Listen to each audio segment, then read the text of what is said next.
On board. Anil Yadav, the director at IRB Infrastructure, joining in on the show right now. Anil, hi, morning. Good collection for November. Do you think it's going to sustain through next month and after as well? Yeah, thank you. With respect to collection, so I think it's backed by the robust growth in the traffic growth. And if I can put the number in the right perspective, I think so far we were talking about having the asset base of 80,000 crores. Now, if I will talk about what these assets are yielding, so in terms of if you look at the November collection, we are collecting 1 crore rupees per hour.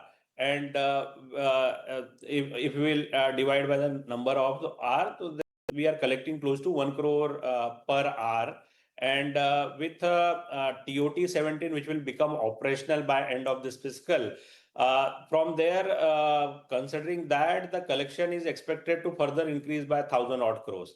And we have visibility for this revenue for 20 to 25 years, considering the weighted average life of these assets. And Mr. Yadav, what's the pipeline like in terms of tendering or ordering? Is it strong? Is it robust? You've recently transferred 3 assets to private InvIT from private InvIT to public InvIT as part of the asset rotation strategy. Does this free up more funds for you as well? Yeah, so as we have talked about that, we are transferring the assets worth an EV of 8,500 crores. By transferring these assets, we have realized almost 5,000 crores kind of equity release was there. And now this will be deployed to back the 15,000 crores. Out of the 15,000 crores, we have already bagged one project, which is size is almost 10,000 crores. So part of the fund will be utilized for TOT-17. And balance, as there is more TOTs are up in the line, and we will be bidding for those projects. And as and when we will back, we will be deploying for that particular opportunity. So what's the overall outlook now when it comes to private InvIT in terms of the growth projections? So I think in terms of, if you look at the growth projections, we will be adding a TOT-17, and there will be a growth in terms of the tariff revision and also on account of the traffic. So considering all these aspects, we expect on a group level, there will be almost 1,000 crores kind of jump in the next financial year. Today, if you look at, if you annualize the November month, we are talking about a total collection of roughly 8,400 to 8,600 crores on annualized basis the November.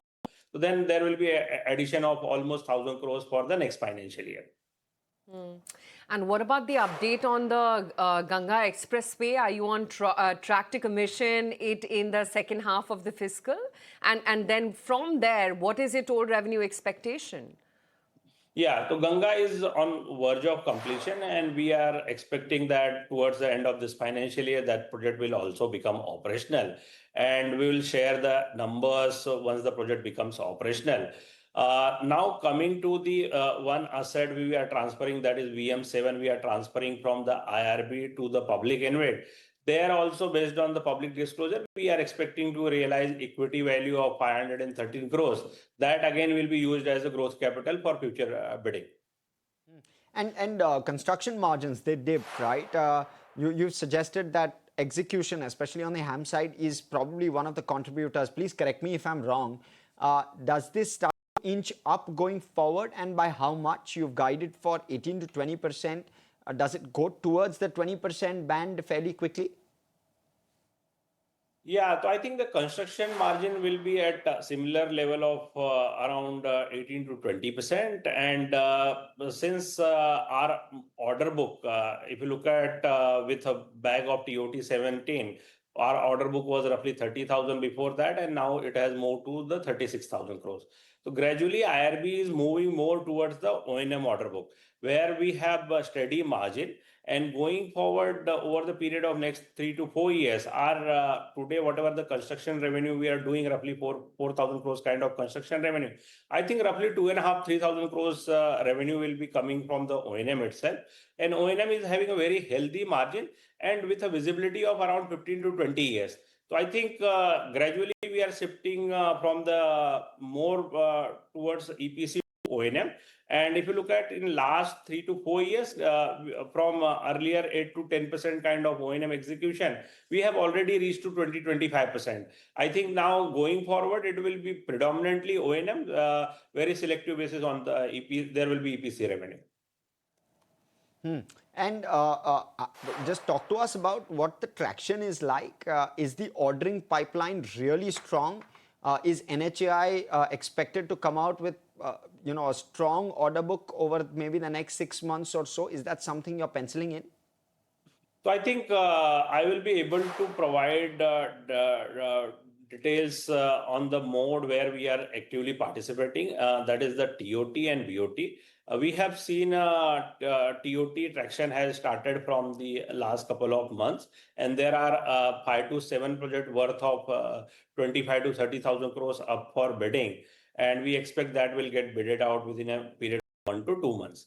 There is almost 30,000 crores of BOT as well, which we expect that may be bidded out by end of this financial year. And we have almost 42% market share in terms of TOT and around 20-25% in the BOT. Right. Okay, Anil, great to have you on the show. And I must tell you that Harsh and I were just talking that perhaps Anil is the only one who's happy when the traffic goes up on the roads. Thank you.